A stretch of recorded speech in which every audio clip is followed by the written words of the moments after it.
Hi, I'm Joe Fielder. I'm the site director of GameSpot. I'm here today to talk to you about Konami's Silent Hill 2 for the PlayStation 2. Capcom's Resident Evil series had been for years the uncontested king of horror video games until Silent Hill came along. The game really focused on having an extremely creepy atmosphere, kind of like a mix of David Lynch's Twin Peaks and a Marilyn Manson video, while Resident Evil kind of focused more on boo type scares. The original game really built up your need to know what was the mystery behind this New England town gone hellishly wrong, up until the point where you just totally needed to know what was the answer, what was the revelation in the end. And that said, it had a seriously anticlimactic ending. And on top of that, one that you had to play through several times in order to find out everything that was going on.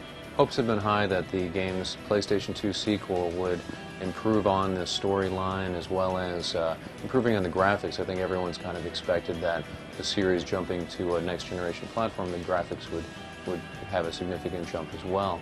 And that's true. The storyline, it basically succeeds in making more sense in the end, but it also kind of loses a little bit of the appeal that the original had somewhere along the way. Silent Hill 2 really has almost nothing to do with the original Silent Hill. There's a completely new cast of characters.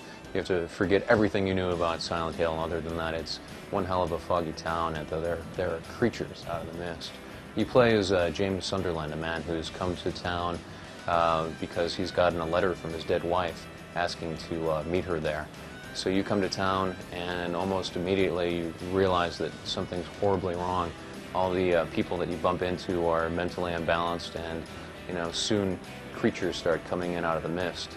Like the original, you soon are armed with a board with a nail in it and a radio that emits static whenever creatures are nearby, and you go off to try to solve the mysteries behind what's going on in the town. Most of your time in Silent Hill 2 is spent solving puzzles. Some puzzles are pretty straightforward, where you have to collect and combine certain items. Others require you to scan over documents and notes that you find throughout the game for certain numbers for combination-style puzzles, and others just require you to figure them out. The puzzles are pretty well done. They're just tough enough to require you to think about them, but not so hard that they're going to send you online looking for strategy guides, facts, walkthroughs, things like that. The game's monsters rarely present too much of a threat to you. You can find a lot of ammunition throughout the game. You can also find a lot of medical kits, and monsters often come into view pretty far away, so you can dispatch them before they get too close.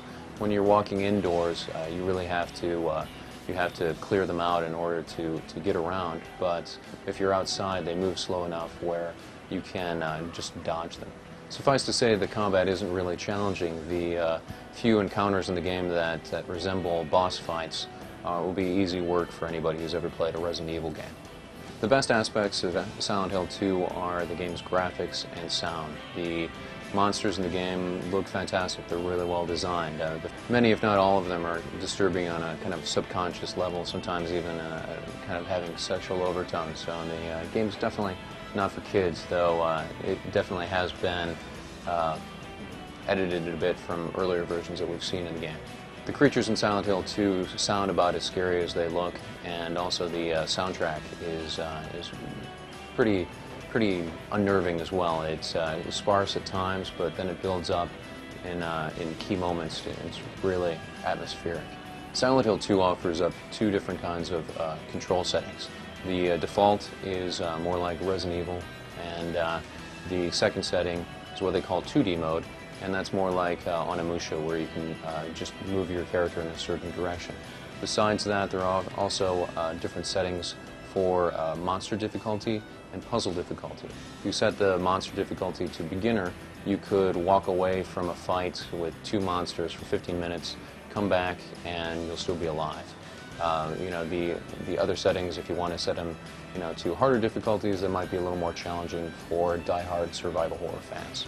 In the end, the game's storyline makes more sense than that in the original, but the sequel never really builds up that feeling that, hey, you really need to know what's going on. It doesn't have that sort of revelatory sort of feeling to it. In the end, you can kind of, piece together what's happened, kind of, if you've ever watched Twin Peaks, it gives you those sort of clues, but it's not the sort of need to know that you felt in the original Silent Hill. One thing that people who are looking for scares out of Silent Hill 2 should know is that it is creepier than the original game, but it's not scarier. The original game had, I remember in one part, had this half-man, half-dog thing that would chase you through the mist, and it would have this bark that would just set the hair on the back of your neck up. Silent Hill 2 doesn't really have any sort of creatures that do that. You don't really get chased throughout the game. It is the scares are are more in the atmosphere. It's definitely creepier. It's kind of disturbing at times, which is certainly an accomplishment for a game. But it just doesn't have that sort of fright that you get out of the original Silent Hill. That said, the puzzles are well done, the game looks and sounds great, and there's little or to no backtracking involved. It's a complaint that you find in a lot of survival horror games. There's definitely a give and take. The game is a prettier, somewhat smarter version of the original Silent Hill, but it's just a little less compelling. Those who expected that Silent Hill 2 would improve on every single aspect of the game will be a little disappointed, but that still leaves you with a pretty sturdy game.